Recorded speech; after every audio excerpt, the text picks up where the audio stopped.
अस्सलामु अलैकुम रहमतुल्लाहि व बरकातुहू।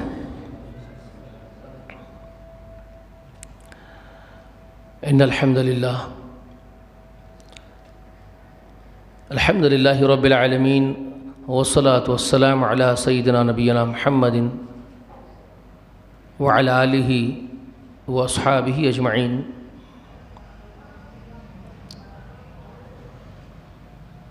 व मिन तबअहुम बिइहसानिन इला यौमिद्दीन, अम्मा बअद। अऊज़ु बिल्लाहि मिनश शैतानिर रजीम, बिस्मिल्लाहिर रहमानिर रहीम।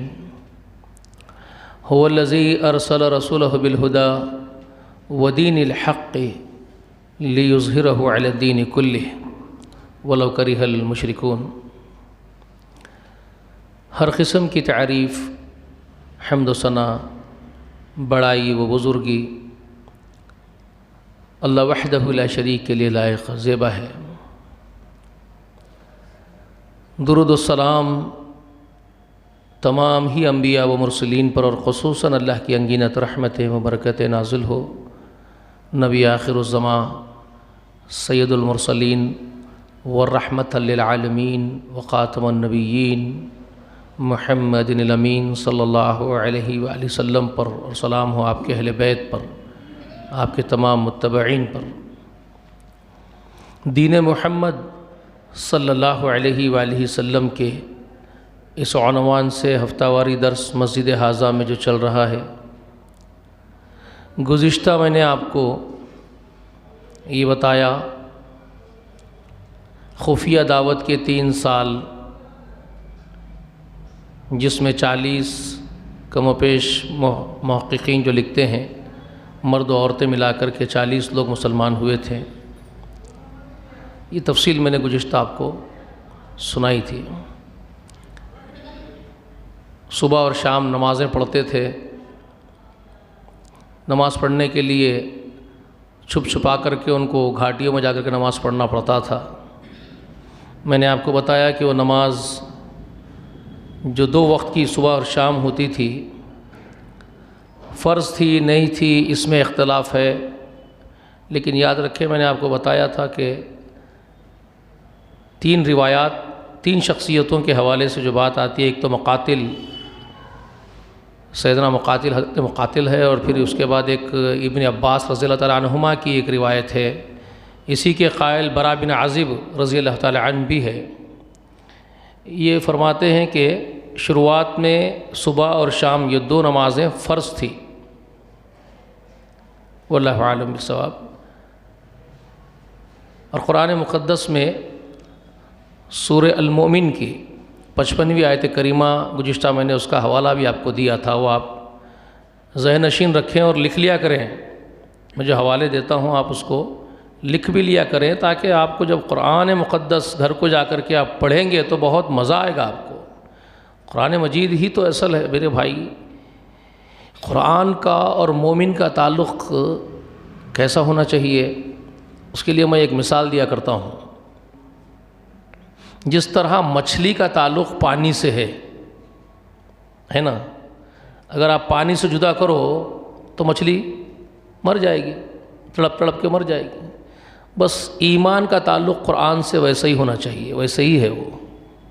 क़ुरान से जब तक वाबस्तगी आपकी है, आपका ईमान जोश मारता रहेगा, तरोताज़ा रहेगा, अपना काम अंजाम देता रहेगा। जो उसके लिए ईमान के लिए जो ज़ेब है, जो उसको करना चाहिए ईमान को, वो हरकत अपनी ईमान अंदर करता रहता है बंदे के अंदर, उसकी बॉडी में। जब तक वो क़ुरान से दिलचस्पी रखता है, क़ुरान से जुड़ा रहता है, तो मुतहर्रिक रहता है ईमान, हरकत में रहता है, अपना काम करता रहता है पूरे जोश और खरोश के साथ। उसमें ज़िंदगी होती है, उस ईमान में वो ईमान ज़िंदा होता है, उसमें ताज़गी होती है, ज़िंदगी बख्श भी होता है वो ईमान। लेकिन जब क़ुरान से उसको हटा दो ना, आहिस्ता आहिस्ता वो ईमान फौत हो जाता है, दम तोड़ देता है, फिर आदमी मुनाफिक बन के रह जाता है। तो ये बहुत अहम नुक्ता है। मैं बार बार ये कहता हूँ कि क़ुरान के हवाले नोट कर लो। तो मेरी ख्वाहिश यही होती है कि मेरे जो साथी हैं, जिन लोगों को मुझसे मोहब्बत है और मैं जिनसे मोहब्बत करता हूँ, तो मैं चाहता हूँ कि वो क़ुरान से जुड़े रहें, शब व रोज़ उनके कुरान से वाबस्ता रहे। इसीलिए हवाला देता हूँ ताकि आप घरों में जाओ, कुरान देखो। लेकिन अगर ऐसा नहीं हो रहा है तो मेरा मकसद भी फौत हो रहा है। ठीक है। तो सूरह मोमिन में जो अल्लाह ताला इरशाद फरमाए हैं, वहाँ तो अपने नबी को सब्र की तलकीन है, अपने गुनाहों का इस्तिग़फ़ार का हुक्म है, और वसब्बिह बिहम्दी रब्बिका बिलअशी वल इबकारा, और वहाँ ये हुक्म है। और फिर आप सुबह और शाम अपने रब की हम्द में डूबे रहिए।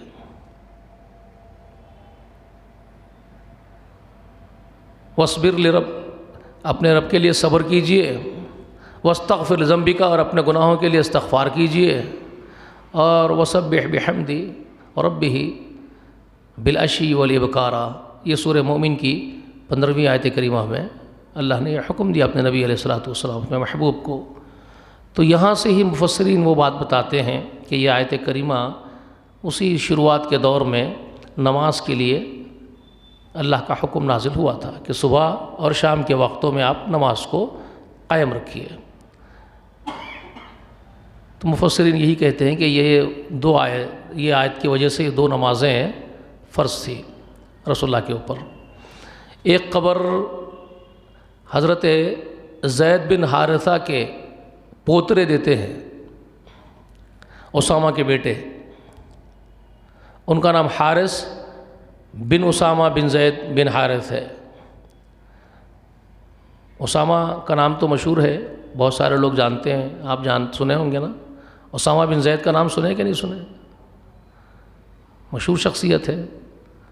रसूलुल्लाह सल्लल्लाहु अलैहि वसल्लम की वफ़ात के बाद सिद्दीक़ अकबर उनके घोड़े की नाल पकड़ करके पैदल चल रहे थे, क्योंकि रसूलुल्लाह ने एक सिपाही बना करके, एक जहाद का अमीर बना करके तैयार किया था उनको और हुक्म दिया था।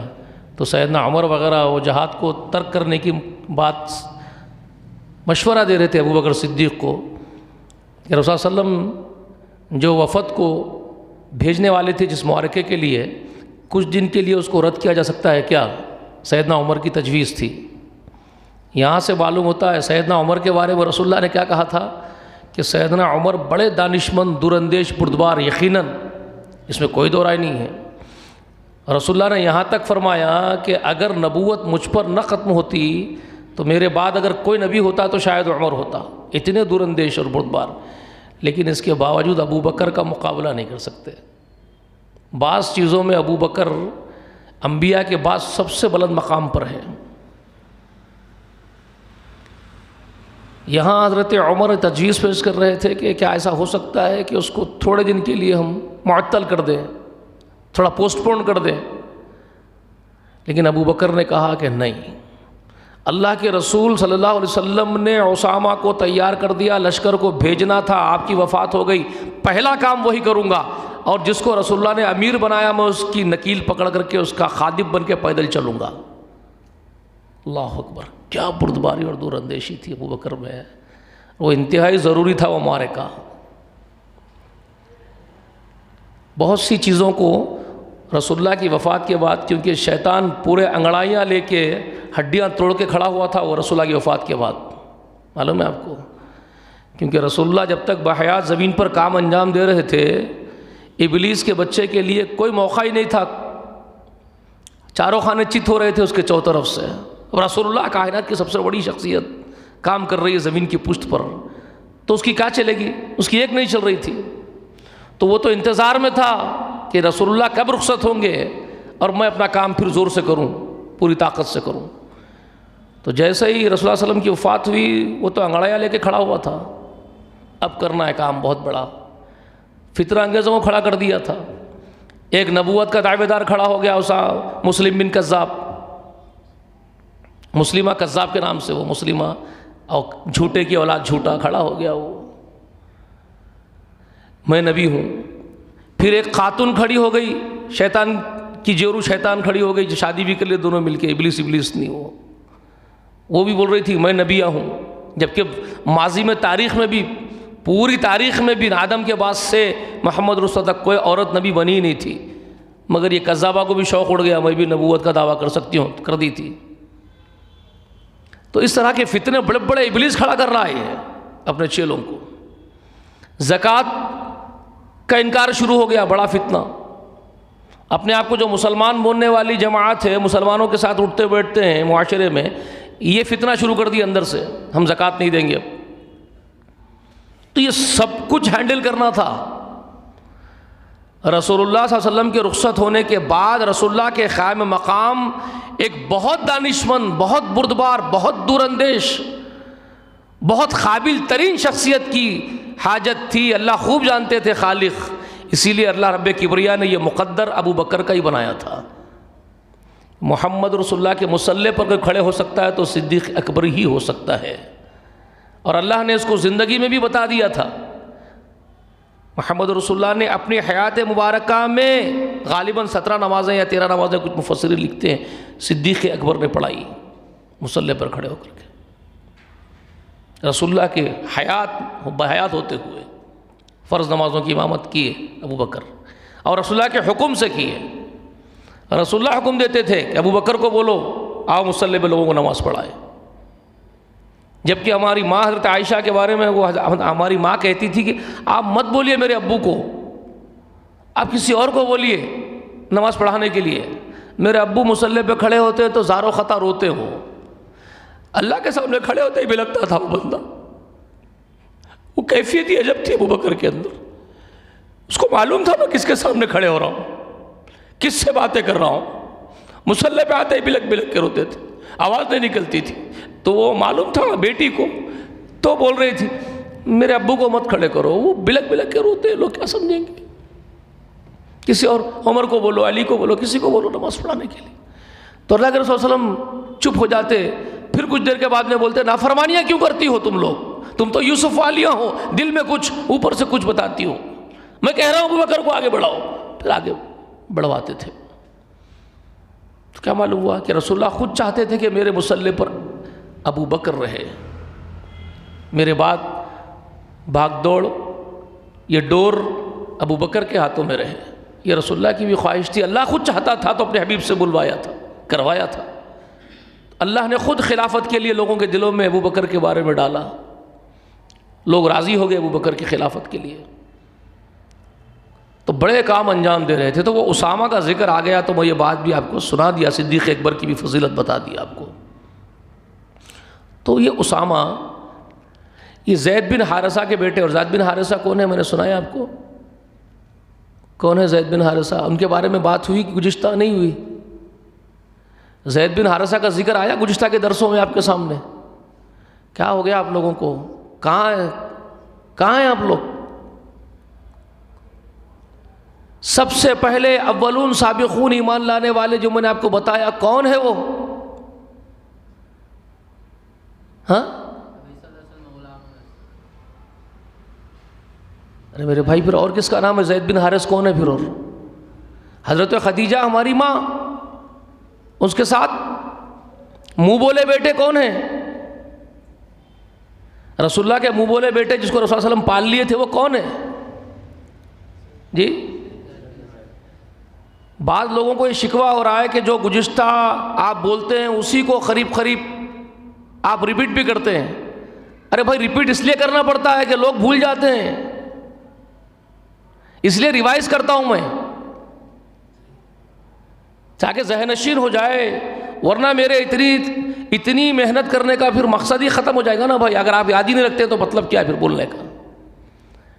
लोग सिर्फ ये चाह रहे हैं कि फैशन पूरा हो जाए, काम हो जाए, आओ बस पुकारो, गज़ल गाओ, चले जाओ, हम वाह वाह करके उठ जाते। तो ये तो चलने वाला नहीं है भाई, मेरे से तो ये होने वाला नहीं है। मैं उस किस्म का काम नहीं करना चाहता जिस तरह का इस वक्त काम हो रहा है ज़मीन की पुष्ट पर। आजकल इसी तरह के काम चल रहे हैं। और रोड शो करना है, बड़ा एक इज्तिमा मुनक्किद कर दो, बाहर से दूर दराज के एक बड़े मुखर्रिर साहब को, जो मशहूर आदमी है, जो टीवी चैनलों के ऊपर आते रहते हैं, बड़े मशहूर है, जिनके व्यूवर्स लाखों में व्यूवर्स हैं जी, बिलियंस में ट्रिलियंस में उनके व्यूवर्स हैं, सब्सक्राइबर्स हैं, उनको बुलाओ। ऑर्गेनाइज करने वाले भी जो है अच्छे खासे कमाओ, और साहब को भी कुछ अच्छा खासा दे दो, आने जाने का एक्सपेंडिशंस पूरे उनके हैं। उन्होंने आते गज़ल गा के चले जाते, लोग वाह वाह करके चले जाते, फिर सुबह में उन्होंने इधर ही न उधर, कुछ भी नहीं, कुछ आया ना कुछ गया। मुझे वो काम नहीं करना है। मेरे असातिज़ा भी ये काम नहीं करते थे, मुझे भी ये काम नहीं करना है। मेरे उस्तादों में मेरे उस्ताद सैयद मोइनुद्दीन साहब, यही जहानुमा की शख्सियत थी, सैयद मोइनुद्दीन रहमतुल्लाह अलैह, कई किताबों के भी मुसन्निफ है वो इस हरकत से, लोगों के इस काम से सख्त नाराज़ थे जो ये करते हैं। मेहमान मुखर्रिन को जो बाहर से अरबस्तान से बुला रहे हैं, फलाने जगह से बुला रहे हैं, यहाँ से बुला रहे हैं, और एक दिन का प्रोग्राम करके हकाल दे रहे हैं, उनको खिला पिला के भिजा दिए। तो ये जो शोपुटअप काम है, इसके मेरे उस्ताद सख्त मुखालिफ थे, बल्कि वो बाहर से आने वाले मुखर्रिन के ऊपर भी गुस्से में आते थे। आया नाच के चले गया, कौन नाचो बोले उसको बोलते थे गुस्से में आके। मुतवातिर काम करना बैठ के, सहाबा इकराम ऐसा कभी नहीं करे कि कोई उठ के वहां से मदीना शरीफ से उठ के कोई सहाबी गया, मुल्क शाम में गया, एक दिन 1 घंटे की तकरीर करा, फिर आ गया वापस। कोई सहाबी नहीं करा ऐसा काम। रसूलुल्लाह के तमाम सहाबा, कूफे को अगर कोई सहाबी गया तो कूफे में ही खबर है उसकी, वहीं काम करते करते मरा है। कोई खुस्तुन दुनिया गया तो खुस्तुन दुनिया में उसकी खबर है, उसका खानदान वही है, वहीं काम करते करते मरे। हिंदुस्तान आए हैं तो हिंदुस्तान में, हिंद में सहाबा की खबरें मौजूद है, यही काम करके यहीं फौत हुए हैं। मुतवातिर और मुस्तकिल काम करते थे सहाबा इकराम, किसी एरिया में जाकर के, किसी इलाके में जाकर के, वहाँ उनका तस्किया नफ्स का काम करते थे, उनकी जहन साजी करते थे, फिक्रें बनाते थे, अखलाक बनाते थे, अखलाक की तामीर करते थे। ये नहीं फैशन करते थे, चीख पुकार करते थे। तो मैं वो काम नहीं करना चाहता। इसीलिए बाज़ लोग ये भी बोल रहे होंगे कि एक दीन मोहम्मद को 8-9 महीने से खींच रहा है। अरे बाबा, दीन मोहम्मद ही तो असल दीन है। आपको मालूम क्या है दीन मोहम्मद है क्या? इस वक्त जो दावे झाड़े जा रहे हैं, जो बुलंदबांग दावे हो रहे हैं, मुसलमान अपने आप को पेश करने के, अपने आप को हक परस्त उलमा में कॉम्पिटिशन्स करने में जो दौड़ लगी हुई है ना, एक दूसरे पर दौड़ लगा रहे हैं ना, जमातों की जमातें इस लड़ाई में लगी हुई है, झगड़े में, कि हमारी जमात हक, तुम्हारी जमात हक नहीं है। हर एक का दावा है ना। सब दीन मोहम्मद के दावेदार। दीन मोहम्मद पर कितने सही मानों में हैं, हश्र के दिन ही पता चलेगा असल लोग कितने हैं जो दीन मोहम्मद पर हैं। तो मैं ये चाहता हूँ कि ये दीन मोहम्मद असल क्या है लोगों को मालूम हो जाए, इसीलिए इतने दिन से बोल रहा हूँ। रिपीट करने का मतलब मुझे शौक़ नहीं है रिपीट करने का, रिपीट इसलिए कर रहा हूँ कि ज़हनशीन हो जाए। अभी मैंने आपको पूछा कि गुज़िश्ता ज़ैद बिन हारिस का नाम आया कि नहीं आया, कोई नहीं बोल रहे आप में से, जबकि कितनी बार आया ज़ैद बिन हारिस का नाम गुज़िश्ता। मैंने बताया आपको, अव्वलून साबिक़ून जो ईमान लाए रसूलुल्लाह पर, सबसे पहले मोमिन ईमान लाने वाले रसूलुल्लाह के ऊपर कौन कौन थे वो तफसील से बताया मैं गुज़िश्ता आपको। हमारी माँ खदीजा सबसे पहले, उनके बाद बच्चों में, घर के लोगों में ये मुंह बोला बेटा सैयदना अली भतीजे, और ये बेटा मुंह बोला ज़ैद बिन हारिसा। हाँ, मैंने आपको बताया ना, ये बेटा मुंह बोला बेटा, क्या देखा होगा उस आदमी के अंदर, एक सेकंड भी सोचे बगैर बेसाख्ता उसकी रूह चीख रही है कि आप मोहम्मद और रसूलुल्लाह ही हो सकते हैं, आप झूठ नहीं बोल सकते, आप अल्लाह के रसूल हैं, तो मैं पहला मोमिन हूँ जो आप पर ईमान ला रहा हूँ। क्यों? क्योंकि पूरी ज़िंदगी का जो बिहेवियर ऑब्जर्व किया उस बच्चे ने। एक अजनबी बच्चा था, मैं ग़ुलाम, मेरे को बेच दिया गया मंडी में, ये आदमी मुझे लेके आया है और पाला और पोसा है, वो मोहब्बत ये आदमी मुझ पर उंडेला है जो सगा बाप अपने बच्चे पर नहीं उंडेलता। इतना नरम खू आदमी, इतना इंसानी दोस्त आदमी, इतना हमदर्द आदमी, इतना बाखलाक बाकिरदार सच्चा आदमी, वो बच्चा देख के उसकी रूह पुकार रही है कि आप अल्लाह के रसूल ही हो सकते हैं, मैं गवाही देता हूँ। मालूम है इनके बारे में आपको, जब इनके माँ बाप को पता चल गया कि हमारा बच्चा मक्के में है, वहाँ मंडी में मक्के में किसी ने बेच दिया हमारे बच्चे को ले जा करके, जब इनके माँ बाप को, इनके घर वालों को मालूम हुआ ज़ैद बिन हारिस के, तो पूरा काफिले की शक्ल में आए, मक्के को काफिले की शक्ल में रसूलुल्लाह के पास आए। कौन पाला हमारे बच्चे को, किसके पास है हमारा बच्चा? तो बोले लोग कि अब्दुल मुत्तलिब जो खाने काबा का मुतवल्ली है, उनके पोतरे मोहम्मद उसको पाल रहे हैं। वो ज़ैद बिन हारिसा को भी लोग ज़ैद बिन मोहम्मद बोलने लग गए थे। मालूम आपको, मोहम्मद रसूलुल्लाह का बेटा ही बोल के पुकार रहे थे, और उन्होंने भी अपने अब्बू बोल के पुकारा रसूलुल्लाह को। ज़ैद बिन हारिसा भी रसूलुल्लाह को अब्बू ही बोल रहे थे, उन्होंने अपना बेटा ही समझ रहे थे, रसूलुल्लाह बेटे की तरह पाल रहे थे। तो मशहूर हो गए थे मक्के में भी, ज़ैद बिन मोहम्मद बोल के पुकारे जाने लग गए थे, यहाँ तक भी हो गया था। समझ में आई बात? तो जब उनके लोग आए ज़ैद के, मालूम कर लेते हुए आके मुलाकात करे, बोले हमारा बच्चा है जो हमारे से गुम हो गया था, हम बहुत ढूंढे, हमारी औलाद हमको दे दो। अल्लाह के रसूल सल्लल्लाहु अलैहि वसल्लम तो इंतहाई इंसानियत के दोस्त, इंतहाई हमदर्द, इंतहाई नर्म दिल वाले, वैसी शख्सियत तो कायनात में नहीं आई है कभी, उनके बाद ना उनके पहले। तो आपने कहा ठीक है, आपकी औलाद है, आपको पूरा हक है, आप ले जा सकते हैं। बच्चे को बुलाएंगे, बच्चे से ही पूछ लो, अगर वो तुम्हारे साथ चलना चाहे तो ले जाओ, अगर वो तुम्हारे साथ नहीं चल के मेरे साथ रहना चाहे तो एक गुजारिश रसूलुल्लाह ने रख दी उनके सामने। देखो, दो ऑप्शन देता हूँ मैं तुमको मैं नहीं रोकूंगा ले जाने के लिए, तुम्हारा बच्चा है तुम ले जाओ, लेकिन मोहब्बत मुझे भी उससे हो गई है, ज़ैद से मोहब्बत मुझे भी हो गई जैसे एक बाप को होती है बेटे से, वैसी मोहब्बत मैं उससे कर रहा हूँ। ले जाओगे मुझे तकलीफ होगी, मेरा बेटा जा रहा है, लेकिन तुम्हारा बेटा है, हक तुम्हारा है, मैं तुम्हारा हक नहीं मार सकता, मैं रोक नहीं सकता। अल्लाह ने तुमको बाप बनाया, मुझे नहीं बनाया, तुम्हारी औलाद है, तुम ले जाना चाहते हो ले जाओ। लेकिन बच्चे से पूछ लो, अगर वो तुम्हारे साथ जा रहा है तो ले जाओ, शौक से ले जाओ, तुम्हारी औलाद है। सोचो, वो बच्चा है, लोग सब जमा हैं, मक्के वाले भी देख रहे हैं, वो उनका काफिला पूरा का पूरा है, ज़ैद को बुला करके पूछ रहे हैं बेटे। अब जाहिर बात है, एक बच्चे को जब उसके सगे माँ बाप दिख गए तो फितरी बात, बरा बताओ क्या होता उस वक्त? बच्चा लपक के अपने माँ बाप को चमट लेता। आप सोचो, इंसानी फितरत, ह्यूमन नेचर को सामने रखो, भागना चाहेगा अपने माँ बाप के पास बच्चा, सगे माँ बाप के पास, अपने लोगों में, अपने ख़ानदान में भागना चाहेगा कि नहीं भागना चाहेगा? जी है ना? रसूलुल्लाह तो छोड़ दिए बच्चे को, इधर जा या इधर आ बेटे, तेरी मर्जी है। बच्चा अपने ख़ानदान को देख रहा है, अपने माँ बाप को भी देख रहा है, रसूलुल्लाह को भी देख रहा है। रसूलुल्लाह की तरफ दौड़ते आगे चिमड़ गया बच्चा और कहता मैं नहीं जाऊंगा आपको छोड़ करके। आगे मोहम्मद रसूलुल्लाह को चिमड़ गया, मैं आपको छोड़ के नहीं जाऊंगा, चाहे कुछ हो जाओ। क्यों ऐसा क्यों हो रहा है?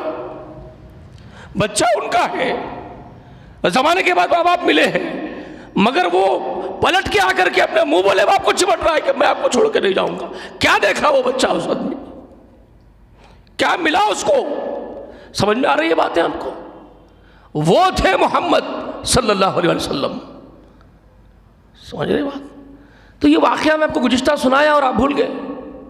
इतनी तफसील से नहीं बोला था मैं आपको, लेकिन ये बोला था ना कि ज़ैद बिन हारिस सबसे पहले ईमान लाने वाले रसूलुल्लाह पर, और उनके बाद सैयदना अली, फिर मैंने आपको बताया, पूरी तफसील बताई, फिर अबू बकर के तबलीग के बाद, अबू बकर की मेहनत के बाद हज़रत उस्मान गनी आ रहे हैं, ज़ुबैर बिन अव्वाम आ रहे हैं। तफसील बताया मैं आपको, गुज़िश्ता पूरी बताया कि नहीं बताया? ठीक है। तो अब मैं जो आज एक रिवायत आपको सुना रहा हूँ, ये ज़ैद के बेटे, बल्कि ज़ैद के पोतरे की रिवायत सुना रहा हूँ आपको, रसूलुल्लाह के मुँह बोले बेटे के पोतरे की रिवायत। इनका नाम है हारिस बिन उसामा बिन ज़ैद। हारिस नाम किसका था? ज़ैद के बाबा का नाम हारिस था। वो जो ज़ैद को रसूलुल्लाह पाल लिए थे, उनके सगे जो वालिद थे ज़ैद के, उनका नाम हारिस था। तो उन्होंने, ज़ैद ने फिर उनको जब बेटा पैदा हुआ तो उसका नाम उसामा रखे। उसामा हारिस का पोता है, ज़ैद का बेटा है, हारिस का पोता है। तो हारिसा से मोहब्बत किसको है? अब उसामा को है, क्योंकि दादा है ना सगा। तो उसको जब बेटा हुआ, उसामा रज़ियल्लाहु ताला अन्हु को जब बेटा हुआ उनको, तो उन्होंने अपने बेटे का नाम अपने दादा के नाम पर रखा, हारिसा। तो हारिसा बिन उसामा बिन ज़ैद नाम है। तो वो एक रिवायत करते हैं, वो कहते हैं कि शुरुआत के ज़माने में जब पहले वही नाजिल हो रही थी शुरू की, और जब हमारे दादा जब मुसलमान हो गए थे, कौन कह रही है? हारिसा बिन उसामा बिन ज़ैद कह रहे हैं कि मेरे दादा यानी ज़ैद मुसलमान हुए थे। उस ज़माने में रसूल सल्लम के पास जिब्रील अमीन आए और आकर के वज़ू करने का तरीक़ा भी सिखाया था। जिब्रील ने आकर के रसूलुल्लाह को वज़ू कैसे करना है, तो वज़ू क्या है, गुस्ल क्या है, इस्लाम की इब्तिदाई तालीमात में है ये, जो जिब्रील आकर के इस्लाम के फ़ौरन साथ ये भी सिखा दिए। कुरान की वही उतर रही है तो नापाकी अल्लाह को पसंद नहीं है। अल्लाह पाक है और पाकी को पसंद करता है। शुरू में ही ये तालीम दे दी गई, बावज़ू कैसे रहेंगे और पाक और साफ कैसे रहेंगे, जिब्रील के ज़रिए से बता दिया गया। तो ये रिवायत में वो ये ख़बर देते हैं कि अल्लाह के रसूल को वज़ू करना सिखाया गया और पूरा वज़ू से फ़ारिग़ होने के बाद चुल्लू में पानी लेकर के शर्मगाह की तरफ छींटे मारने का भी सलीक़ा बताया गया। ये हदीस में नक़ल है कि वज़ू से फ़ारिग़ होकर अपने शर्मगाह कपड़े पर ऊपर से छींटे मारे जाते थे। हज़रत उस्मान इब्न अफ़्फ़ान रज़ियल्लाहु ताला अन्हु ने भी इसकी रिवायत की है वज़ू की। वो पूरा वज़ू करके बताए, हज़रत उस्मान पूरा वज़ू करके भी दिखाए लोगों को। सहीन में है ये तो, ठीक है, सहीन के अंदर ये मौजूद है। उन्होंने भी आखिर में यही बताया कि शर्मगाह पर छींटे मारने का तरीक़ा सुन्नत है रसूलुल्लाह की। लेकिन अमूमन आज हम देखते हैं बेशुमार बड़े मसलक के लोग हैं, इसको इख्तियार नहीं करते, इस अमल को उंगलियों में खलाल नहीं करते जब रसूलुल्लाह की सुन्नत है वज़ू की। बहुत सारी चीज़ें छोड़ देते हैं और जो सुन्नत नहीं है वो इख्तियार करते हैं। गर्दन का यूँ मसा करते हैं जो सुन्नत है ही नहीं, रसूलुल्लाह का जिक्र ही नहीं है कहीं पर भी। गर्दन का मसा वो नहीं करते हैं, जो सुन्नत है वो नहीं करते हैं, जो रसूलुल्लाह का तरीक़ा है वो नहीं करते हैं। तो खैर बातों में बात आ जाती है तो बात रख देता हूँ, आगे बढ़ता हूँ कि नमाज शुरुआत में 2 नमाज़ें फ़र्ज़ थी। वज़ू सिखा दिया गया था, सब वज़ू करते थे, नमाज़ पढ़ते थे, लेकिन कहाँ जा कर के पढ़ते थे? घाटियों में जा कर के छुप छुपा करके नमाज़ पढ़ते थे, ठीक है। उसी में मैंने आपको गुज़िश्ता ये बात भी बताई थी कि फिर एक आयत करीमा नाजिल होती है। एक तो मैंने आपको बताया सूरह तहरीम में है, सूरह तहरीम की इब्तिदा में गालिबन 6वीं आयत करीमा है सूरह तहरीम की, जिसमें अल्लाह ताला का ये हुक्म मौजूद है, क़ू अनफुसकुम व अहलिकुम नारा। ये भी इब्तिदाई दौर की वही है। सूरह मुदस्सिर के बाद नाजिल होने वाले वही के टुकड़ों में ये भी है, क़ू अनफुसकुम व अहलिकुम नारा वक़ूदुहा अन्नास वल हिजारा। ये जब नाजिल हुई तो रसूल सल्लल्लाहु अलैहि वसल्लम अपने पूरे घर वालों को लेकर के रोज़ाना बैठते थे और रोज़ाना उनका तज़किया करते थे। अपने घर वालों को अल्लाह की ज़ात से डराते थे, अल्लाह की मारिफत समझाते थे, घर वालों में काम करते थे रसूलुल्लाह। अफसोस ये उम्मत जो रसूलुल्लाह की नाम लेवा है, इस सुन्नत को भी तर्क करके बैठ गई। आज कोई बैठते हैं आप लोग घर में अपने घर वालों को लेकर के? अपने घर वालों को जमा करके रोज़ाना का मामूल है किसी का? घंटा आधा घंटा रोज़ाना अपने बीवी बच्चों को, अपने अहल-ओ-याल को, अपने माँ बाप को, भाई बहनों को बुला के बिठाए हैं और उनको समझा रहे हैं कि देखो बाबा अल्लाह से डरो, अल्लाह ऐसे है, अल्लाह ऐसे है, अल्लाह ये सिफ़ात के हामिल है, अल्लाह ये किबरिया है, अल्लाह की ये सिफ़ात है, अल्लाह के औसाफ हैं। समझाते हैं जी, बुलंद बांग दावे हम अल्लाह वाले हैं, जबकि रसूल सल्लम को अल्लाह ताला ने शुरुआती काम लगाया, पहला काम यही लगाया कि क़ू अनफुसकुम व अहलिकुम नारा। मोहम्मद काम शुरू करो अपने घर वालों से, आप पहले अपने अहल-ओ-याल को संभालो, संवारो, समझाओ उनको। हमको अपने घर वालों की फ़िक्र है? नहीं ना। अगर अल्लाह वाले बन जाते ना तो अल्लाह के पास इज़्ज़त बढ़ जाती है, अल्लाह तुमको फिर ऐसे ही जलील व ख्वार होने के लिए नहीं छोड़ देता। हम अल्लाह को भुला दिए, अल्लाह हमको भुला दिए। अल्लाह की सुन्नत है, अल्लाह की ये सुन्नत है। सूरह हशर पढ़ते, सूरह हशर में पढ़ते, आखिरी की आयतों की बड़ी फजीलत सुनते रहते और कभी याद भी करने की कोशिश करे होंगे। सूरह हशर की आखिरी आयतें, आखिरी रुकू,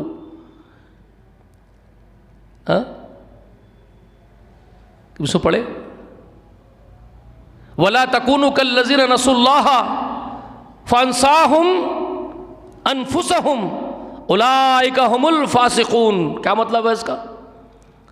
वला तकूनु कल्लज़ीना नसुल्लाह, खबरदार तुम उन लोगों के जैसे नहीं होना जो अल्लाह को भुला दिए, जो अल्लाह को भुला बैठे। तो अल्लाह ने भी उनको अपने नफ्सों से ही गाफिल कर दिया। अल्लाह की सुन्नत यही है, जब तुम अल्लाह को भुला दिए तो अल्लाह तुमको तुम्हारे ही फायदे से गाफिल कर देता, बड़े अबदी फायदे से। और बड़ा अबदी फायदा क्या है? आखिरत का फायदा है। अल्लाह उससे तुमको गाफिल करके छोड़ देता दुनिया में, फिरते रहो मारे मारे नफ्स के पुजारी बन के। नफ्स की पूजा कर लेते फिरो, अपने शहवत की पूजा करते फिरो, पेट पूजा में लगे रहो। अल्लाह तुमको आखिरत से गाफिल कर देते। उलाइका हुमुल फासिकून, अल्लाह फरमाते यही फासिक हैं, नाफरमान लोग हैं। तो अल्लाह को याद रखने का सबसे पहला तरीका रसूलुल्लाह को क्या बता रहे? खू अनफुसकुम व अहलिकुम नारा, अपने नफ्स को भी बचाए मोहम्मद अल्लाह के गज़ब से, अल्लाह के अजाब से, और अपने अहलो याल को भी बचा। हर बाप का काम है कि बेटों को लेकर के बैठे, हर घर के जिम्मेदार का काम है कि जो उसके मातहत लोग हैं उसके, उनको लेकर के वो बैठे और समझाए अल्लाह का दीन क्या है, अल्लाह क्या है, कुरान मुक़द्दस क्या अजीम किताब है अल्लाह की, खोल के लोगों को समझाए, आखिरत की फिक्र दिलाए, जहन्नम के आग के अजाब से डराए, जन्नत के बारे में उनको फिक्र दिलाए। ये काम है, कर रहे हैं। सवाल ये कर रहे हैं, कितने कर रहे हैं? इल्ला माशाअल्लाह कोई कर रहे होंगे। मैंने आपसे कहा ना आपसे कि अल्लाह के पास इज्जत बढ़ जाती है जब औलाद को आप अपनी संवारते हो, अल्लाह वाले बनाते हो। कुरान मुक़द्दस में एक आदमी का जिक्र करके अल्लाह ने उसके नाम से कुरान नाजिल कर दी, कुरान में सूरत नाजिल कर दी। हाँ, एक शख्स के नाम से जो नबी भी नहीं है, वैसे तो अंबिया के नाम से सूरतें हैं, लेकिन चलो वो तो नबी है, अंबिया है, अंबिया का मकाम बहुत बड़ा है, चुनिंदा है अल्लाह के, उनके नामों की सूरतें आई हैं, तो हरज की बात नहीं हो तो आ सकती है। इब्राहीम अलैहिस्सलाम की सूरत आ सकती है, सूरह इब्राहीम। यूसुफ अलैहिस्सलाम की सूरत आ सकती है, सूरह यूसुफ। यूनुस अलैहिस्सलाम की सूरत आ सकती है, सूरह यूनुस जी। मोहम्मद रसूलुल्लाह के नाम की सूरत आ सकती है, सूरह मोहम्मद। ये तो अंबिया है, मगर एक गैर नबी के नाम से सूरत आ सकती है, नबी नहीं है लेकिन उसके नाम से भी सूरा आ गया, सूरह लुक़मान। लुक़मान नबी नहीं है मगर सूरा का अल्लाह नाम रख दिया, सूरह का उसके नाम से सूरत डाल दी है। वजह क्यों? अल्लाह को इतनी मोहब्बत है उस आदमी से, लुक़मान से। वलक़द आतैना लुक़मान अल हिकमत अन इश्कुर लिल्लाहि, अल्लाह फरमाने कि लुक़मान को अल्लाह ने बड़ी हिकमत से नवाजा था ताकि वो अल्लाह का शुक्रगुजार बंदा बने। क्या करता था लुक़मान? वइज़ क़ाल लुक़मान लिइब्निही व हुवा यईज़ुहु, अल्लाह जिक्र कर रहे हैं उसका, अल्लाह जिक्र कर रहे हैं कि लुक़मान क्या करता था। वइज़ क़ाल लुक़मान लिइब्निही व हुवा यईज़ुहु, वो लुक़मान अपने बेटे को बिठा करके अल्लाह क्या है बताता था, अल्लाह का रौब, अल्लाह का रुतबा, अल्लाह का मर्तबा, अल्लाह का मकाम बताता था लुक़मान। वह हुआ यईज़ुहु, अपने बेटे को नसीहतें करता था और कहता था या बुनैया ला तुशरिक बिल्लाह, ऐ मेरे लख्त जिगर अल्लाह के साथ गद्दारी कभी मत कर, अल्लाह के साथ कभी शिरक मत कर। इन्ना शिरक ला ज़ुल्मुन अज़ीम, बेशक मेरे लाडले शिरक से ज़्यादा बड़ी गद्दारी और बेअदली, नाइंसाफ़ी और जुल्म कोई दूसरी चीज़ नहीं हो सकती है। ये करता था लुकमान, अल्लाह ने उसकी वो कदर की कि उसके नाम से क़यामत तक रहने वाली अजीम किताब में उसके नाम की सूरत रख दी अल्लाह ने।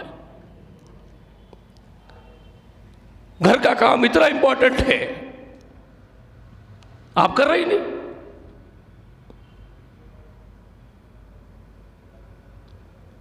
ये पहली जो हिकमतें हैं ना नबूवत के इब्तिदाई दौर की, सीरत की किताबें पढ़ लेना, सीरत के जलसे कर लेना, सीरत के ऊपर मुनाजरे कर लेना। अरे ये तुम क्या फैशन बना के बैठ गए रे भाई, ये क्या चोचले कर रहे हो तुम? ये अजीबो गरीब दीन बना के बैठ गए अपना। अरे उसमें जो हिकमतें पेवस्त है उनको इख्तियार करो जिंदगी में, वहां तक जाओ, उस डेप्थ में जाओ। क्या डेप्थ है उसके अंदर, क्या चाहता है परवरदिगार, क्या हिकमतें थी शुरुआत के इस वही के दौर में, जो वही का नुज़ूल हो रहा है शुरुआत में, जो रसूल सल्लल्लाहु अलैहि वसल्लम को तरबियतें की जा रही है आसमान से। हमारे लिए क्या सबक है उसके अंदर, हमारे लिए क्या लेसन्स है, उसमें जाओ।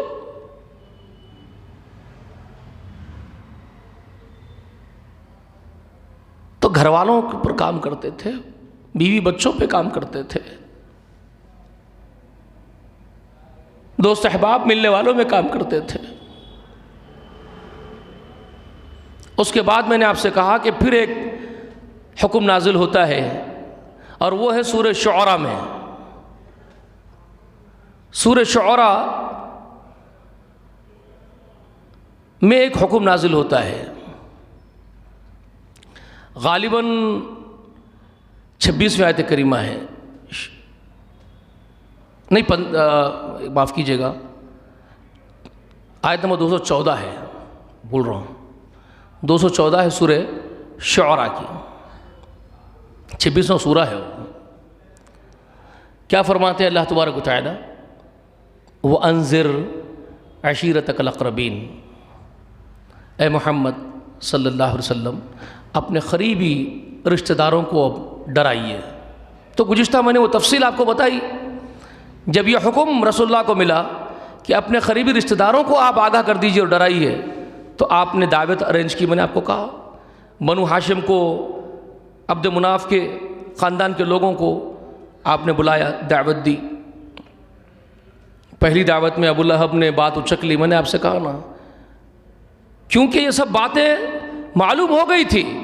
मैंने आपसे कहा कि रसूलुल्लाह कुछ कर रहे हैं छुप छुप करके, उनके पास लोग मिल रहे हैं, लोग जमा हो रहे हैं, कुछ बातें आम हो गई हैं, और ये भी मालूम हो गया है कि ये बात कर रहे हैं कि उनके पास फरिश्ता आया है, उनके पास वही उतर रही है, वो नबी बने हैं, ये बात भी उनको कानों में पड़ रही है। लेकिन वो ज़्यादा जोर नहीं लगाए मुखालिफत पर, ऐसे ही छोड़ दिए। मैंने आपसे कहा ना, उनके पास एक कुछ लोग पहले से ही मौजूद थे, ऐसे बोलते रहने वाले, नए नहीं थे रसूलुल्लाह उनके पास, तो वो उसके आदी हो गए थे, ये बातें सुनते रहने के आदी हो गए थे उन लोग। बोले चलो, वैसे आए बहुत सारे, इससे पहले भी आए, बोले, तो वही समझ रहे थे, मुखालिफत पर जोर नहीं लगाए थे। उनको नहीं मालूम था ये इतना बड़ा इनकलाबी काम हो जाएगा, ऐसे ही समझने लग गए थे। उसको मालूम तो हो गया था, तो वो बदबख्त ताने भी देते थे आपस में बातें करते हुए। जब गुफ्तगू करते बैठते थे बूढ़े जमा होके, सरदारान खुरैश जब जमा होते थे, उमूमन ये लोग खाने काबा के पास ही बैठते थे आकर के, इनकी बैठक वहीं चबूतरों पे होती थी, ये बूढ़ों की। जैसा हमारे पास भी आजकल चबूतरे सेकते ना हमारे बूढ़े, औबाज बूढ़े, जिनको काम काज कुछ नहीं होता, वक्त लाया नहीं गुजारना होता लव लैब में, तो चबूतरों पे बैठ जाते हैं चंद बूढ़े मिल करके। जवान भी बैठते, बूढ़े भी बैठते हैं। ये कौम को काम ही क्या है इसके सिवा, चबूतरे सीखने के सिवा? वो जो दौरे जहालत की वही फितरत, वही चीज़ें उस वक़्त के बूढ़े भी बैठते थे और मस्खरापन करते बैठते थे, तो मजाक उड़ाते थे रसूलुल्लाह का। कुछ शायर भी जमा हो जाते थे, चबूतरे वाले शायरां भी होते हैं, अच्छे अच्छे बड़े बड़े शायरां भी होते हैं, है ना, तो बैठ कर के अपने शायर के ज़रिए से भी रसूलुल्लाह का मजाक उड़ाते थे। ठीक है, और ये भी तारे देते थे, वो जो बोल रहे हैं मोहम्मद जिब्रील आया, फरिश्ता आया, आया होगा कोई शैतान आ रहे होंगे उनके पास, उनको गोल फिरा रहे होंगे शयातीन आकर के, गुमराह कर रहे होंगे, तो उन्होंने नए नए बातें बोलते बैठे हुए होंगे, इस तरह की बातें करके मजाक उड़ाते थे। समझ रहे, ये सब चीज़ें ये क्यों बोल रहा हूँ मैं, अभी आपको बता रहा हूँ मैं। ये जो सूरत है सूरह शुअरा, कुरान मुक़द्दस में शूरा अलग है और शुअरा अलग है। शूरा और शुअरा का फ़र्क क्या है मालूम है आपको? दो सूरतें अगर आप समझेंगे उनका फ़र्क मालूम होना आपको। शूरा बैनहुम से शूरा है, मशवरे से है, शूरा बैनहुम, उससे उसका नाम, उसका रब्त मशवरे से है मरबूत, इसलिए उस मशवरे के नाम से सूरत का नाम शूरा रख दिया गया है, वो है। और एक है शुअरा, शुअैन के साथ, शीन ऐन, शुअरा, ये क्या है? शायरी से इसका ताल्लुक़ है, शुअरा से, शायरी करने वाले शायरों से, क्योंकि इसमें शायरों का जिक्र है इस सूरत के अंदर। अच्छा जिक्र नहीं है, अच्छा जिक्र है भी, दो भी है। शायरों को अच्छी निगाह से भी देखा गया है, लेकिन कराहियत से भी अल्लाह ने जिक्र किया, कराहियत का भी जिक्र किया अल्लाह ने। शुअरा के बारे में कुरान मुक़द्दस दो भी बातें बयान करता है, वो बता रहा हूँ मैं आपको अभी। तो ये सूरत का नाम शुअरा है जिसका मैं जिक्र कर रहा हूँ, शायरों के निस्बत से इसका नाम शुअरा है। इसकी 214वीं आयत करीमा है वो अंजिर अशीरतकल अक़रबीन नाजिल हुई। ठीक है, ज़हन में बिठा रहे हैं ना आप, लिख लो। मैं तो लिखने के लिए बार बार बोल रहा हूँ, आप हजरात ही नहीं लिख रहे हैं। लिखो और घरों को जाओ, खोलो कुरान मुक़द्दस, तफासिर देखो, इल्म हासिल करो, पढ़ो। और इल्म इसलिए हासिल करो कि अपने आप को संवारना है, अपने आप को अल्लाह के गज़ब से बचाना है, अल्लाह को राज़ी करने की गर्ज से इल्म सीखो।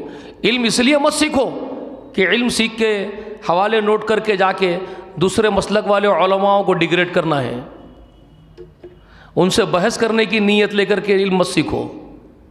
लोगों से मुनाजरे करने की, डिबेट्स करने की नीयत से, झगड़े करने की नीयत से, होटलों में चाय पीते हुए, सिगरेटा पीते हुए कुरान की आयतें पढ़ के लोगों को डिग्रेड करने की ये हरकतें मत करो।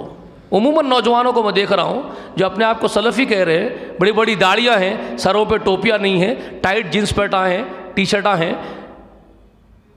समझ रहे हैं, और होटलों में बैठे चाय के प्याले पकड़े हुए बहसें कर रहे हैं।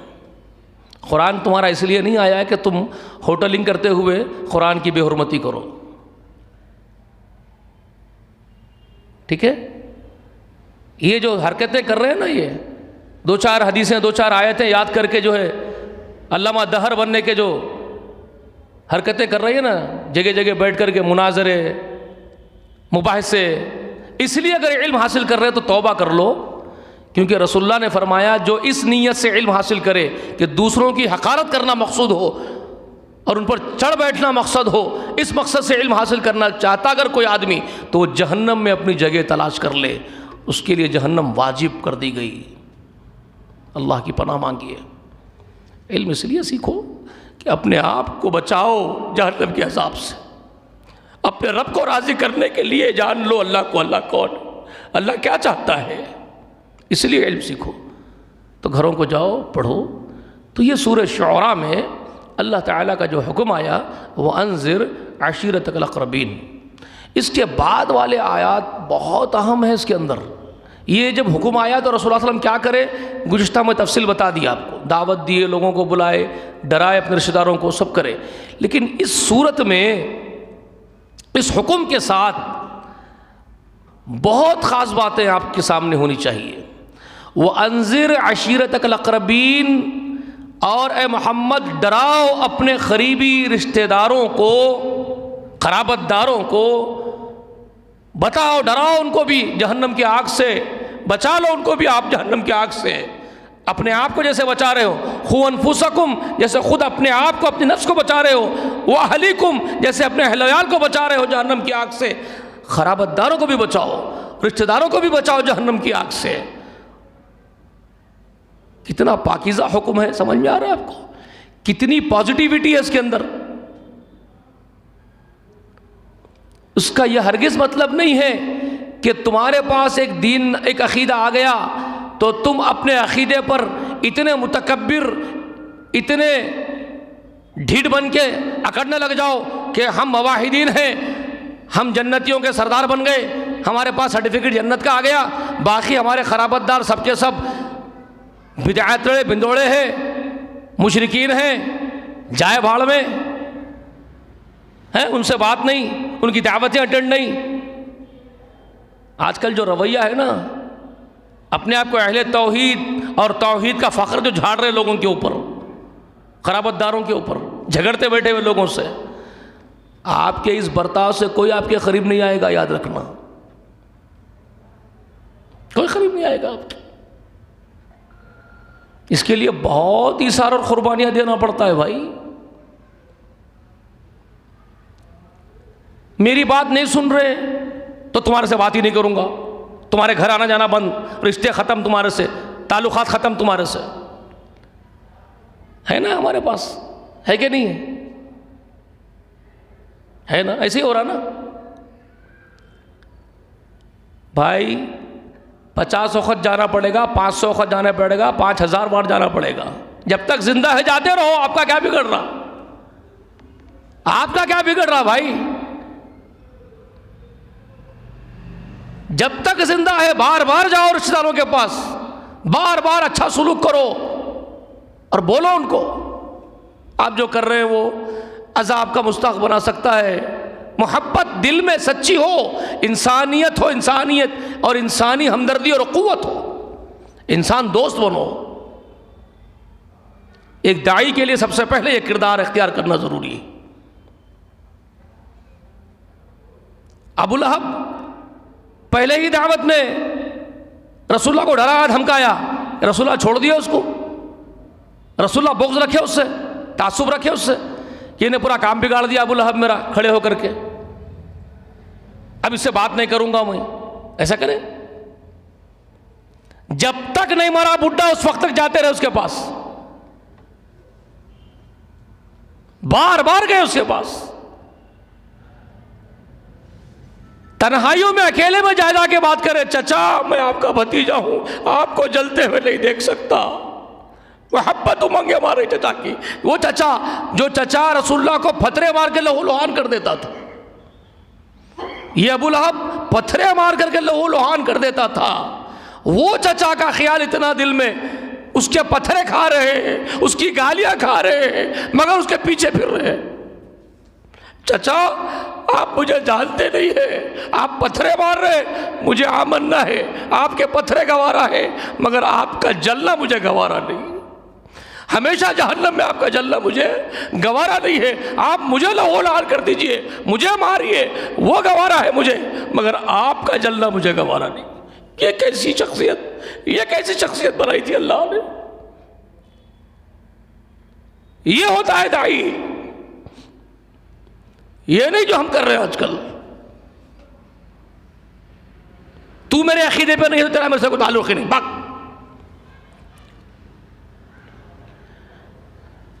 कितना ही शैतान हो भाई, आपको चाहिए उससे सुलूक करे।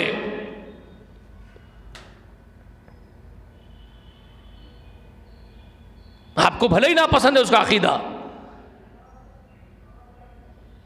लेकिन आप उसका अकीदा ना पसंद जरूर हो आपको, लेकिन वो आदमी से आपको नफरत नहीं करनी चाहिए,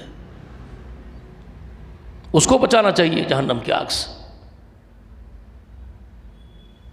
ठीक है, ये वो तरबियत थे शुरुआती दौर में रसूलुल्लाह को। सूरह हामीम सजदा में जो अल्लाह का हुक्म आया है, ला तस्तविल हसनातु वला सय्या इदफा बिल्लती हिया अहसन फइज़ल लज़ी बैनक व बैनहु अदावतुन कअन्नहु वलियुन हमीम। क्या मतलब है उसका? तरबियत कर रहे अपने हबीब की। अल्लाह रब्बे किबरिया, मेरे हबीब, ला तस्तविल हसनातु वला सय्या, हसनात नेकियां, सय्यात गुनाह बुराइयां, तो अल्लाह फरमा रहे ला तस्तविल हसनातु वला सय्या, ए मेरे नबी मोहम्मद, नेकियां और बदियां और बुराइयां दोनों मसावी और एक जैसे नहीं हैं। इदफ़ा बिल्लती हिया अहसन, मेरे हबीब हर बुराई का डिफेंस नेकी से कीजिए। हर बुराई का दिफा नेकी के ज़रिए से कीजिए। आप रसूलुल्लाह को अल्लाह ताला, रसूलुल्लाह को कौन पढ़ा रहे थे? रसूलुल्लाह के उस्ताद कौन है? सुनाया ना गुज़िश्ता, ये सब तफसील सुनाया आपको। कौन है उस्ताद रसूलुल्लाह के? अल्लाह किबरिया है। सनुखरियु का फला तंसा, हम पढ़ाएंगे मोहम्मद तुमको, तुम नहीं भूलोगे। कौन पढ़ा रहे हैं? अल्लाह पढ़ा रहे हैं। अल्लाह उस्ताद है मोहम्मद रसूलुल्लाह के। अब तरबियत कर रहे हैं अपने हबीब की, अपने महबूब की। रब्बे किबरिया तो सिखा रहे हैं अपने हबीब को, नेकियां बदियां बराबर नहीं है मेरे हबीब, बुराइयों का दिफा नेकियों के ज़रिए कीजिए। फ़इज़ल्लज़ी बैनका व बैनहु अदावतुन कअन्नहु वलियुन हमीम। क्या बोल रहे हैं? फ़इज़ल्लज़ी बैनका व बैनहु अदावतुन। अदावत उर्दू का लफ्ज़, उर्दू में ही बोलते हैं आप। उर्दू असल में है क्या मालूम है ना आपको? उर्दू के बारे में मालूम? उर्दू क़दीम ज़माने के जदीद है। उर्दू ज़ुबान क़दीम है या ज़ुबान जदीद है? जदीद है और माख़ूज़ है। जदीद है और माख़ूज़ है, अख़ज़ की हुई है। किस में से अख़ज़ की गई? और अरबी और फ़ारसी, अरबी और फ़ारसी ये दोनों से निकली। अरबी के अल्फाज और फ़ारसी के अल्फाज, इन दोनों को जमा करके उर्दू बनाई गई। उर्दू का क्रिएशन ऐसा हुआ, उर्दू का इनोवेशन ऐसा हुआ। इनोवेट करे उसको, समझ रहे हैं? तो इसका इन्वेंशन कैसा हुआ? अरबी के अल्फाज और फ़ारसी के। तो हम जो अल्फाज उर्दू में बोलते हैं वो अरबी के होते हैं या फ़ारसी के होते हैं। तो ये जो अदावत का लफ्ज़ उर्दू में हम बोलते हैं, अदावत यानी दुश्मनी, दुश्मनी, दुश्मन को बोलते हैं अदावत, दुश्मनी को बोलते हैं ना। तो अल्लाह ताला यहाँ पर बोले फ़इज़ल्लज़ी बैनका व बैनहु अदावतुन, ए मोहम्मद तुम्हारे और तुम्हारे मुखालिफ के बीच में जो अदावत हो गई है। अदावत रसूलुल्लाह नहीं करते किसी से, मगर सामने वाला क्या करता है? अदावत कर रहा है रसूलुल्लाह से, रसूलुल्लाह से दुश्मनी कर रहा है। रसूलुल्लाह पर्सनल दुश्मनी किसी से भी नहीं करते थे पर्सनल अपने लिए, क्योंकि अल्लाह ने आपको बता दिया था आपका पर्सनल कोई दोस्त है ना पर्सनल कोई दुश्मन है। कोई भी नहीं, दोस्त भी नहीं दुश्मन भी नहीं। लोग ये समझते हैं अबू बकर दोस्त है, खलील समझते हैं उनको। खलील कोई भी नहीं है। रसूलुल्लाह की सही हदीस है, रसूलुल्लाह फरमाते अगर दुनिया में अल्लाह के सिवा मेरा कोई खलील अगर मैं किसी को बनाता तो अबू बकर को बनाता। क्या बोल रहे हैं? अगर मैं अपने रब के सिवा किसी को अपना खलील बनाता, दोस्त बनाता, तो अबू बकर को बनाता। लेकिन अल्लाह के रसूल ने दोस्त किसको बना लिया था? अपना असल दोस्त अल्लाह को बनाया था, किसी को नहीं। तो आपका पर्सनल भी कोई दोस्त नहीं और पर्सनल कोई दुश्मन भी नहीं। आपकी दोस्ती भी अल्लाह के लिए, आपकी दुश्मनी भी सिर्फ अल्लाह के लिए। और यही वजह है जब हशर के मैदान में लोग जमा होंगे, कोई साया अर्श के साये के सिवा नहीं होगा। उसमें 7 किस्म के लोगों को बशारत दिए रसूलुल्लाह। 7 किस्म के लोगों को अल्लाह अपने साये में जगह देगा उस दिन। तो वो 7 किस्म में एक ये सिफत बयान करे, ऐसे 2 आदमी जो सिर्फ अल्लाह के खातिर मिलते और जुदा होते थे। सिर्फ अल्लाह के लिए उनका मिलना था, कोई मफाद नहीं उनका, पर्सनल कोई रिलेशन मफाद नहीं उनका, सिर्फ अल्लाह के खातिर मिलते और जुदा होते। वो अल्लाह के अर्श के नीचे होंगे। तो इसमें तो सरदार है रसूलुल्लाह सबके, ये सिफत के तो सरदार हैं वो। तो वो अपने लिए पर्सनल दोस्त किसी को बनाए ना दुश्मन किसी को बनाए। हमदर्दी सबसे, मोहब्बत सबसे, क़ुव्वत सबसे, दुश्मनों से भी हमदर्दी रसूलुल्लाह को। रसूलुल्लाह के जो दुश्मनी कर रहे हैं उनसे भी मोहब्बत रसूलुल्लाह को थी कि वो जहन्नम में न जाने पाए, उनकी फिक्र भी करते थे।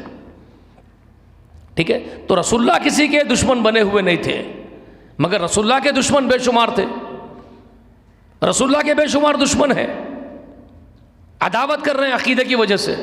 और वो अदावतें क्यों हैं उनकी रसूलुल्लाह से, वो भी बताऊंगा मैं आपको। ये इंपॉर्टेंट नुक्ता लिख लेना, बहुत इंपॉर्टेंट नुक्ता है ये, लिख लेना। रसूलुल्लाह से दुश्मनी जो कर रहे हैं ज़मीन के ऊपर रहने वाले, वो रसूलुल्लाह के कुछ बुरे अमल की वजह से उनका, रसूलुल्लाह उनको कोई नुकसान पहुंचाए हैं इस वजह से नहीं।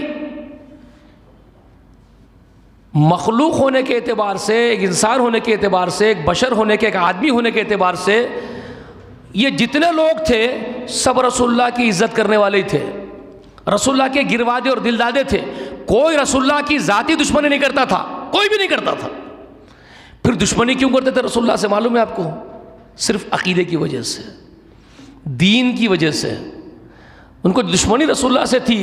रसूलुल्लाह के दुश्मनों को, मिसाल के तौर पर अबू लहब हो गया या अबू जहल हो गया या जितने हो गए दुश्मन उस वक़्त के जो मुखालिफिन हैं, गोया अबू सुफियान भी हो गए जो बाद में मुसलमान हुए हैं, शुरू में दुश्मनी किए, तो ये सबके सब दुश्मनी रसूलुल्लाह से करते थे।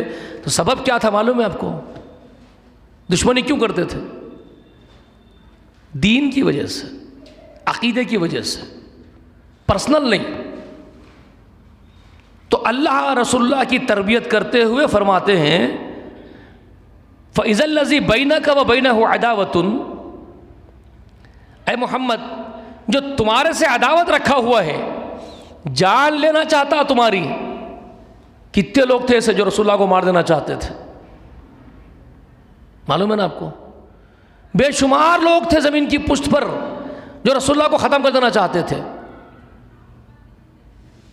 बाज़ लोग बाद में खुद अपनी जान निछावर करने के लिए आ गए आगोश में रसूलुल्लाह की।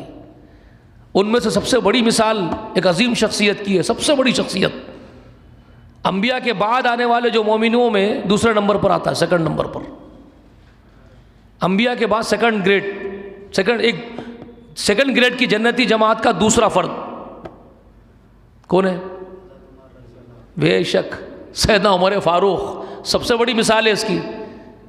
रसूलुल्लाह की गर्दन मार के आतों वाले घर से निकले थे, जान उठा दी अपनी। तो कितने दुश्मन थे रसूलुल्लाह के, लेकिन सबब क्या था? सिर्फ दीन। पर्टिकुलर दुश्मनी रसूलुल्लाह से नहीं है, दीन की वजह से, अकीदे की वजह से। तो अल्लाह अपने हबीब को यह तरबियत कर रहे हैं कि मेरे हबीब, बुराई और अच्छाई बराबर नहीं है।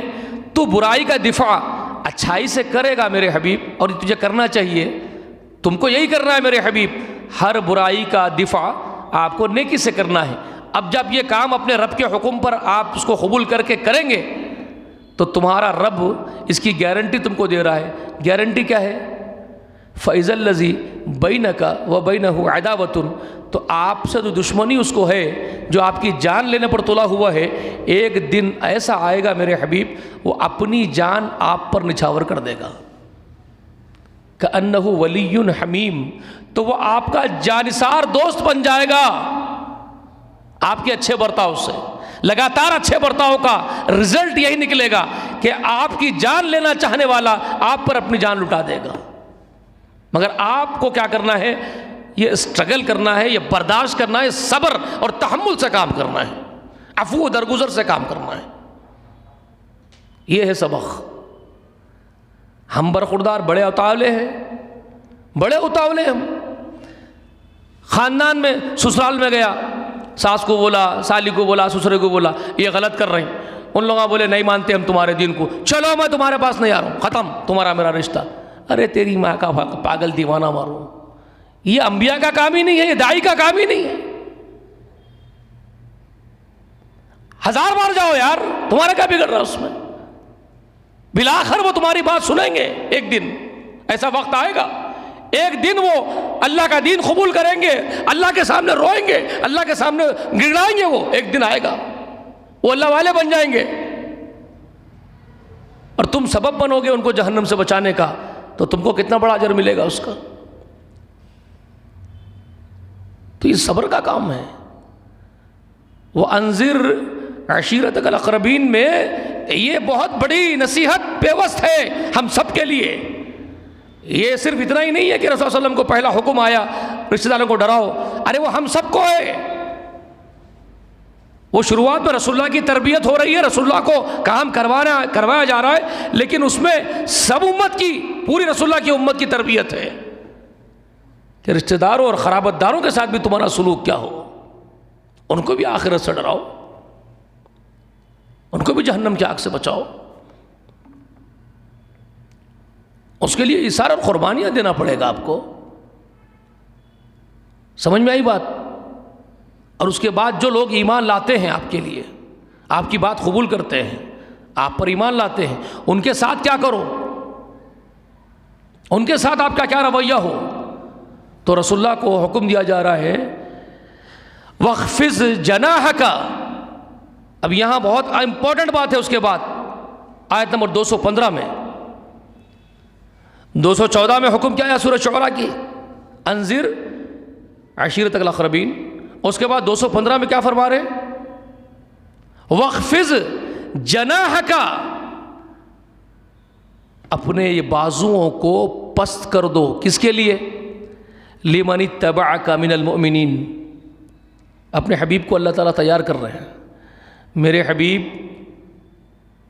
वख्फिज जनाहका, अपने बाजुओं को पस्त कर दे, लिमन इत्तबअका, जो तेरी इत्तिबा करते उनके लिए, मिनल मुमिनीन, जो मोमिनों में से।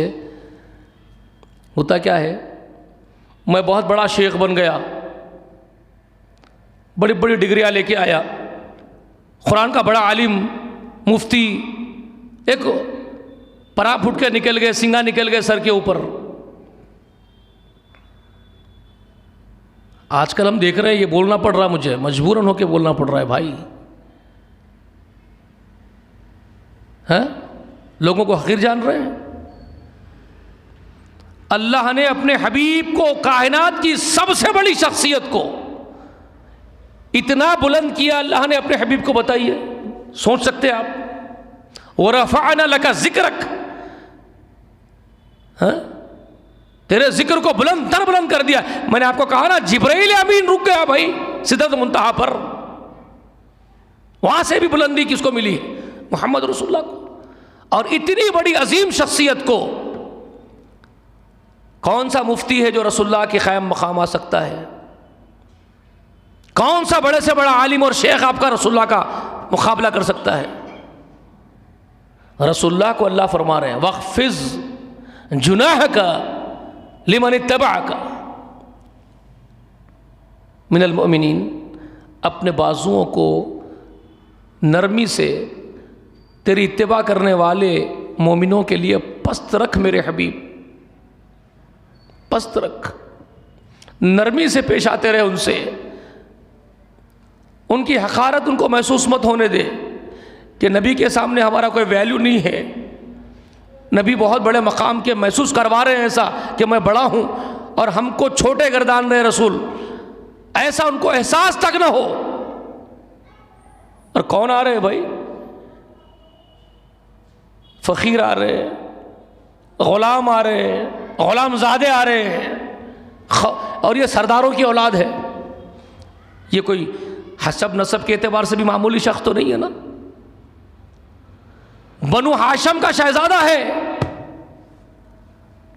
बनु हाशम का सरदार है, ये मुतल्लिब का पोतरा है, मामूली बात नहीं है।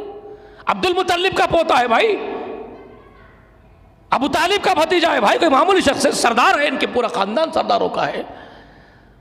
और बिलाल हबशी आ रहा है, अम्मार बिन यासिर आ रहा है, गुलाम का बेटा यासिर का, खब्बाब बिन अरत आ रहा है, गुलाम के पास नौकरी कर रहा है, अदना भट्टी फूकने वाला, नंगा बैठ करके, सिर्फ तैबंद बांध करके, कपड़े तक तन पे नहीं है, पसीनों से शराबोर होकर के आग की भट्टी फूकते बैठता है खब्बाब बिन अरत। क्या वैल्यू है उसका?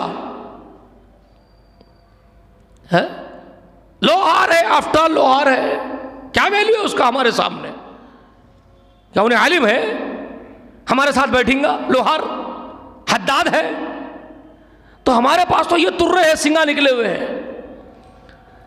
अभी मेरे दोस्त मेरा तारुफ करवाते हुए मस्जिद में, अभी नमाज के बाद, फजीलतुल शेख मिर्ज़ा अकबर बेग, मैं कई मरतबा आपसे नहीं एक ज़माने से बोलते आ रहा हूँ, गुजारिशें कर करके बोलता हूँ, पहले से ही बोलता हूँ, भाई ये फजीलतुल शेख के अलखाब नक्को लगाओ मेरे को, मेरे उस दोस्त को भी बोल रहा हूँ, ये फजीलतुल शेख फला शेख, ये मेरे अलखाब नक्को भाई, अदना तालिब इल्म हूँ, तालिब इल्म की हैसियत से पुकारो, अकबर भाई बोलो आपका भाई काफ़ी, ख़त्म, कोई फजीलतुल शेख मत बोलो।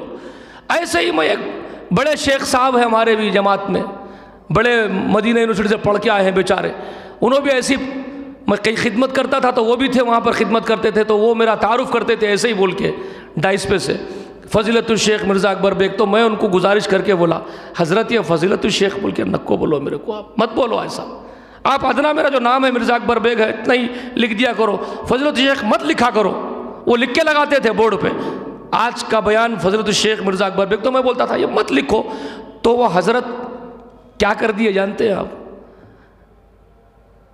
अल हद्दाद अकबर बेग, मतलब मेरे कारखाना है भाई, मैं फैब्रिकेटर, मैं कबूल करता हूँ, मैं लोहार हूँ, मेरा लोहे का काम है, अल हदीद फैब्रिकेशन है मेरा। हदीद लोहे को कहते हैं। सूरतुल हदीद अल्लाह ने सूरा कुरान में लोहे के नाम की सूरत भी नाजिल करे अल्लाह ताला, सूरतुल हदीद, तो उससे मैं नाम रख लिया अल हदीद। तो वो साहब लिख दिए अल हद्दाद मिर्ज़ा अकबर बेग, मतलब लोहार बच्चा है ना, वही लिखता हूँ तेरे लिए अल हद्दाद। तो ये हमारे अंदर एक एटीट्यूड आ गया है अपने इल्म का, फ़ख्र, इल्म का एटीट्यूड। ज़रूरत ही नहीं है हद्दाद लिखने की, ज़रूरत है ना कुछ लिखने की ज़रूरत है, ना फ़ज़ीलतुश्शेख लिखने की ज़रूरत है, लेकिन हमारे अंदर ये एटीट्यूड है, जब ये नहीं तो ये। समझ रहे बात आप मेरी? तो ये जो फ़ख्र है, मैं आपसे अभी बात कर रहा हूँ खब्बाब बिन अरत, ये भी तो रसूलुल्लाह के पास आ रहे हैं लोहार, तो रसूलुल्लाह को अल्लाह ताला क्या हुक्म दे रहे हैं? तेरे पास कौम के जो सरदार जिनको गिरे पड़े समझ रहे हैं, भाई अबू जहल, ये लोग रसूलुल्लाह के पास आके बैठने तैयार क्यों नहीं होते थे बात सुनने के लिए? मालूम है आपको? ये जो सरदार थे बड़े बड़े, वलीद बिन मुगीरा है या ये उतबा है, शेबा है, ये लोग जो बड़े बड़े डाकुआ थे, अबू जहल है जी, ये क्यों नहीं आते थे? यही बोलते थे, रीज़न यही पेश करते थे, अरे तुम किसको जमा कर लेते जी इर्द गिर्द, हमारे अदना गुलामों को बिठा लेकर रहते आप 24 घंटे, वो गुलामा हमारे सामने खड़े होने की ताप नहीं लाते, हमको देखे तो पेशाब निकलता, थर कांपते उन लोग हमारे सामने, तुम ऐसे हकीर लोगों को ले लेकर बैठते, हमारे को आगे बात करो बोल रहे क्या? ये था उनके अंदर तकब्बुर, हिमाकत। तो अल्लाह शुरू शुरू में अपने हबीब की तरबियत कर दी है, वक़्फ़िज़ जुनाहका लिमन इत्तबअका मिनल मोमिनीन, मेरे हबीब तेरी इत्तिबा करने वाले और ईमान लाने वाले, वो किसके लिए आ रहा है? वो लोहार भट्टी छोड़ के किसके खातिर तेरे पास आया मेरे हबीब? उसके दिल में वो किसकी मोहब्बत और किसका खौफ, किसकी खशियत उमंगे और जोश मार रही है, क्या लेके तुम्हारे पास आया है? वो अल्लाह के नाम पर कांपता हुआ, अल्लाह की खशियत से भरा हुआ, अल्लाह को राज़ी करने के लिए आपको अल्लाह का नुमाइंदा, अल्लाह का रसूल जान करके आपके हाथ पर बैत करने आया है। तो अल्लाह फरमा रहे कि वो मेरे लिए आया है, मुझसे मोहब्बत करके आया है, मेरी खशियत लेकर के आया है। तो मेरे हबीब तू उसकी इज्जत कर, उसके सामने अपने बाजुओं को पस्त रख, अगरचे कि वो फकीर हो, गुलाम हो, वो इन सरदारों से करोड़ दर्जे बेहतर है मेरे पास, जो मुझे नहीं जानते।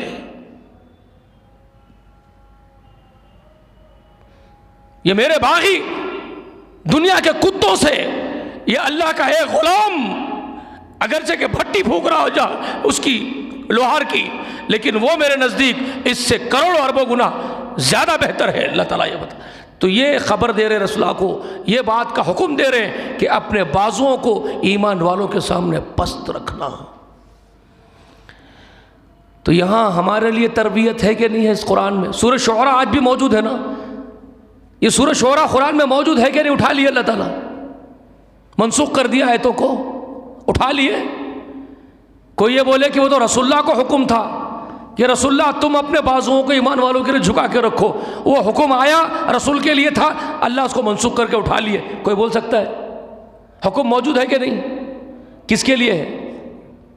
उम्मत के लिए है, पूरी उलमा के लिए है, रसूलुल्लाह के वारिसीन के लिए है, जो अंबिया के वारिस बने बैठे हुए हैं, जो अंबिया के वारिस समझते हैं अपने आप को, उलमा, उन अंबिया के वारिसीन के लिए जो उलमा समझते हैं अपने आप को, नबी के वारिस समझते हैं। उनके लिए हुक्म है, ये ऑर्डिनेंस है कि ईमान वाले चाहे वो गरीब हो, फ़कीर हो, छोटे ख़ानदान के एतबार से, कबीले के एतबार से, तिजारत के एतबार से, माल दौलत के एतबार से, छोटे से छोटा भी आदमी क्यों ना हो, लेकिन अल्लाह पर कामिल ईमान रखा हुआ है, उसकी इज़्ज़त करो, सराखों पर रखो उसकी इज़्ज़त को, उससे नरमी से पेश आओ, अपने तवाज़ु को झुकाओ उसके सामने। ये है ऑर्डिनेंस। कुरान ये है। कुरान पढ़ते कुरान पढ़ते कुरान पढ़ते, क्या कुरान पढ़ते आप जी? रमज़ान आया, 2-2, 3-3 कुरान ख़त्म हो जा रहे हैं, रोज़ाना एक कुरान ख़त्म हो जा रहा है। यालमुन तालमुन के सिवा कुछ पढ़ ले नहीं पड़ा इनके आज तक। और जिनको समझ में आया, जो कुरान की ज़ुबान सीख के आए, पानी के जैसी अरबी बोलते हैं भाई, मगर बात क्या है, तकदीर क्या है, मैं समझ नहीं पाया और समझ कोई भी नहीं पाता भाई। अल्लाह क्या चाहते हैं हमको किसी को नहीं मालूम, क्या तकदीर लिखी अल्लाह ताला वल्लाह ही खूब जानते हैं। हलक से नीचे दिल में नहीं उतरा उनके। वही जिंदगी जी रहे हैं जैसे जाहिल जीते हैं, कोई तब्दीली तगय्युर नहीं जिंदगी में, जबकि इनकलाब ला देता है यह कुरान। जिंदगियां बदल जाती है भाई जो कुरान से मोहब्बत करते हैं उनकी, लेकिन कुछ नहीं बदला तो फिर क्या कुरान पढ़े। बरसों निकल गए कुरान की खिदमत कर लेते हुए, बरसों जमातों की जमातें कुरान से वाबस्ता है।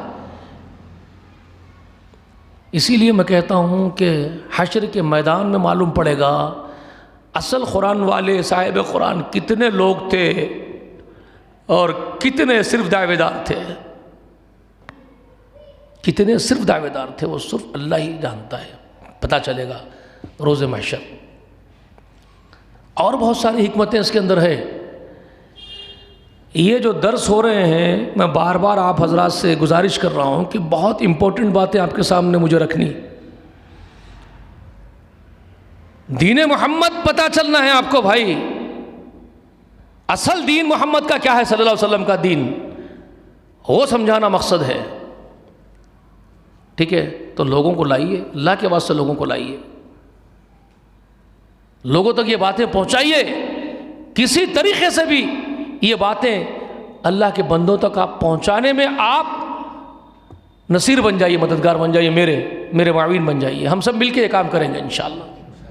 हमारे आका का, हमारे सरदार का पैगाम लोगों तक पहुंचाएंगे इंशाअल्लाह, जो असल पैगाम है, जो असल दीन है मोहम्मद रसूलुल्लाह का। वरना ये तो महज दावे हो रहे हैं दीन मोहम्मद के। और बहुत सारी अहम तरीन बातें इसी सूरह शुअरा के अंदर भी जो आगे है, मैं आपको बताने वाला हूँ इंशाअल्लाह आइंदा। उसके बाद मैं आपको बताऊँगा खुली तबलीग। मैं आपको बता रहा हूँ बार बार, गुज़िश्ता भी बोला मैं आपको, खुली तबलीग जो रसूल सल्लल्लाहु अलैहि वसल्लम की है बाहर निकल करके सफ़ा के मैदान, पहाड़ी पर चढ़ करके, उसके बाद क्या हो रहा है, कैसा कैसा काम हो रहा है, वो सब बहुत अहम चीज़ें आपके सामने आने वाली हैं। मगर ये सारी बातों में बड़ी हिकमतें हैं शुरुआत के अहकाम में। ये इब्तदाई अहकामात हैं जो नाजिल हो रहे रसूलुल्लाह पर, बिगिनिंग में, इनिशियल पीरियड में, समझ रहे हैं आप। तो ये बहुत इम्पोर्टेंट चीज़ें हैं, अहम तरीन चीज़ें हैं। समझना ज़रूरी है कि नहीं, आपका दिल क्या बोल रहा है समझना चाहिए।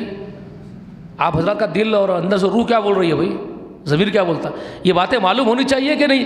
मैं बक बक कर रहा हूँ बैठ करके, वक्त का ज़िया हो रहा है मेरे से। तो अगर आप इसको समझते हैं कि ये काम करने का और होना चाहिए, तो आप मदद कीजिए, लोगों को लाइए, लोगों तक पहुंचाइए ये बातों को। अल्लाह से दुआ है कि अल्लाह ताला कहने से सुनने से ज़्यादा अमल की तौफीक अनायत फरमाए। अल्लाह जब तक हमको इस दुनिया में रख, ईमान पर, इस्लाम पर ज़िंदा रख, ख़ातिमा बिल खैर हो। अल्लाह मुझे, मेरे अहल याल को और मेरे इन दोस्तों को जो मेरे साथ हैं, अज़ीज़ व क़ारिब, इनके सब रिश्तेदारों को, इनके अज़ीज़ों को, इनके अक़ारिबों को भी, हम सबको अल्लाह ताला अपने यहाँ से ख़ास नेक तौफ़ीक़ अता फ़रमा दे। अल्लाह हमको दीन पर इस्तिक़ामत दे, हकीकी दीन मोहम्मद पर चलने की तौफ़ीक़ इनायत फरमा। आमीन व आखिरु दाअवाना अनिल हम्दुलिल्लाहि रब्बिल आलमीन। अस्सलामु अलैकुम व रहमतुल्लाहि व बरकातुहू।